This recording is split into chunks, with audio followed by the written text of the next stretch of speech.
பாட்டாளி மக்கள் கட்சியின் தேர்தல் அறிக்கையில் இடம்பெற்றிருந்த திட்டங்களையெல்லாம் திமுகவின் திட்டங்களாக தேர்தல் அறிக்கையில் கருணாநிதி அறிவித்திருப்பதாக அக்கட்சி நிறுவனர் ராமதாஸ் விமர்சித்துள்ளார். இது தொடர்பாக இன்று அவர் வெளியிட்டுள்ள அறிக்கையில், தமிழகத்தில் முழு மதுவிலக்கு, வேளாண் துறைக்கு தனி நிதிநிலை அறிக்கை, நீர்ப்பாசனத்திற்கு தனி அமைச்சகம், லோக் ஆயுக்தா, பொது சேவை பெறும் உரிமை சட்டம் உள்ளிட்ட திமுகவின் தேர்தல் அறிக்கையில் இடம்பெற்றுள்ள முக்கியமான திட்டங்கள் அனைத்தும் பாமகவின் வரைவு தேர்தல் அறிக்கையிலிருந்து எடுக்கப்பட்டவை என தெரிவித்துள்ளார்.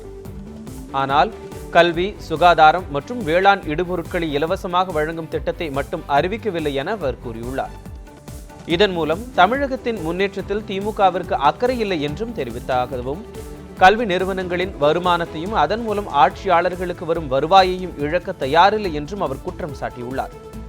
தமிழகத்தின் வளர்ச்சிக்காகவும் முன்னேற்றத்திற்காகவும் சிறப்பான செயல் திட்டங்களை உருவாக்கி செயல்படுத்தும் திறன் கொண்ட கட்சி எது என்று வரும் மே 19ஆம் தேதி தெரியவரும் என்று ராமதாஸ் தனது அறிக்கையில் குறிப்பிட்டுள்ளார்.